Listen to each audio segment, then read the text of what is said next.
Gammy got a new book for you. It's called My First Bible Stories. And I'm going to read you the Easter story. I'm going to read you the pages and then I will show you the pictures. The Easter story. It was a very exciting day in Jerusalem. Riding on a humble donkey, Jesus had arrived in the city for the festival of Passover. Cheers rang out from the crowd and palm leaves waved in the air. Everyone had come to see their king entering the city. God bless the king who comes in the name of the Lord, they shouted. Many people laid palm leaves down for the donkey to walk upon. Everyone wanted to show their love and respect. There's all the people. And there's Jesus. See all the palm branches they're laying down?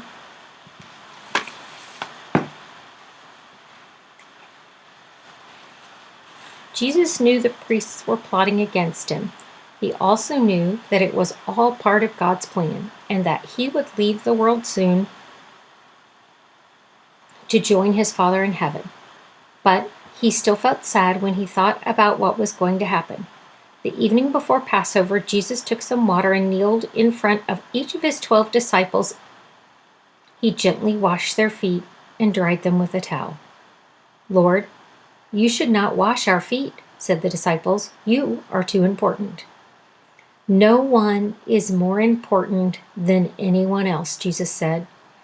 Even though I am your teacher, we are all equal because we are children of God.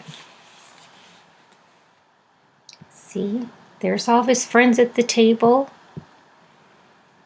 And there he is washing their feet.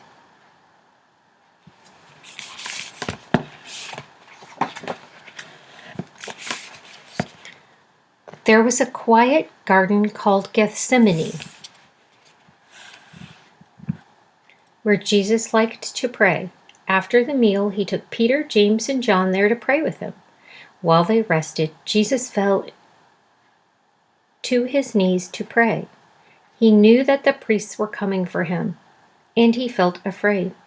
Father, I know what needs to happen, but it's going to be very hard. Please help me. Jesus spoke to God for a long time, and his disciples fell asleep. See? He's praying, and his disciples fell asleep. Soon Judas entered the garden. Judas was followed by men armed with swords and fiery torches.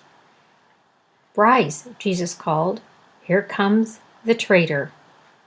Peter, James, and John rose quickly, but it was too late. Judas walked up to Jesus and kissed him on the cheek.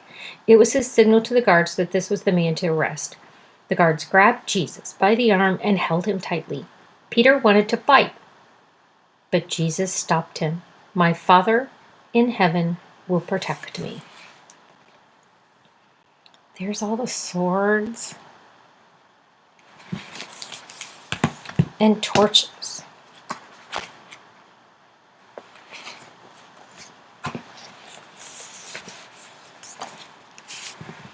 The soldiers dressed Jesus in a purple robe and made fun of him. Purple was the color the kings wore, and they thought he had been pretending to be a king. They wanted to mock him and laugh at him. They even twisted together some thorns and made him a crown. Hail, King of the Jews, they shouted, laughing at him. Jesus was forced to carry a heavy wooden cross through the crowded city streets. All the way, people teased him and shouted at him. It was very different from the way he had arrived in Jerusalem. There he is carrying the cross, and there are all the people not being very nice.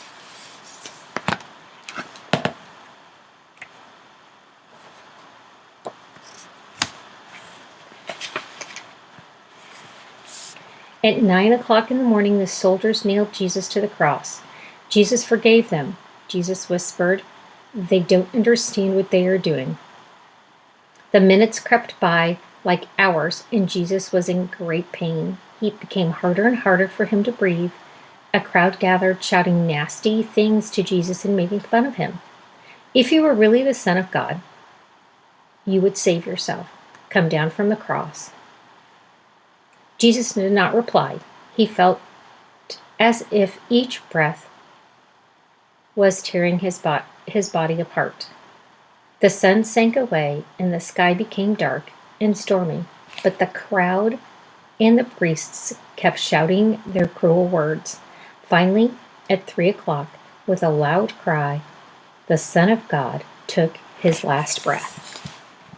There's the cross with the guys on it, and there's the people not being very nice. No one likes people to shout unkind things at them. Later that day, a Roman named Joseph took down Jesus' body, wrapped him in linen, and placed him in the tomb. Then he rolled a large, heavy stone over the entrance. Early the next morning, Mary Magdalene, one of Jesus' friends, came to visit the tomb. To her amazement, she found the large stone had been rolled away. Mary stepped into the dark tomb and saw that Jesus' body was gone. All that was left were the strips of linen that they had wrapped him in. "He is not here," said a voice. Mary turned and saw a man dressed in white. He was an angel, and she did not know that. She gasped in fear. "Do not be afraid. Jesus is risen. Go tell the disciples." Trembling and shocked and overcome with happiness, Mary ran to find Peter and John. See, there's Mary. She came to the tomb and Jesus wasn't there.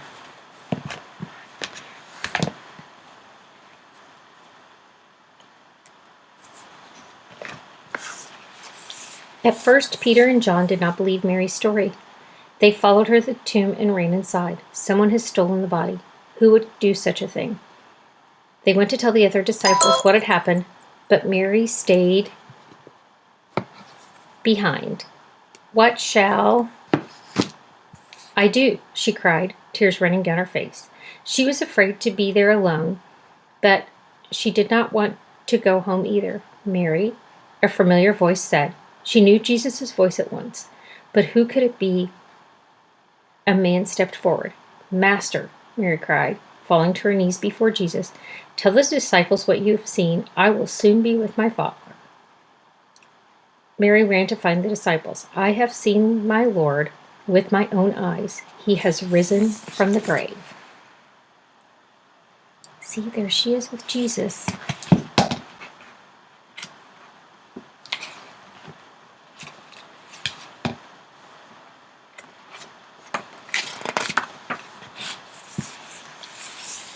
Over the next 40 days, Jesus appeared many times to his disciples on the Mount of Olives near Jerusalem.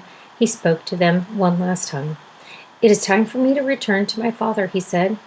"Everything has happened just as he said it would, but I will be with you." The sun burst out from behind the bank of clouds as golden beams of light dazzled them. The disciples watched Jesus raise up from heaven. Then 2 angels appeared, dressed in shimmering white.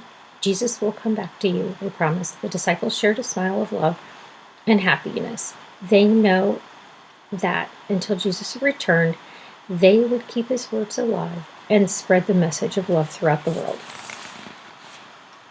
Easter's almost here. It's not just about a bunny. There's lots going on. Since we can't go to church this year, it's going to be a little different. We'll have to have Easter at home. Okay, Gammy loves you. Bye.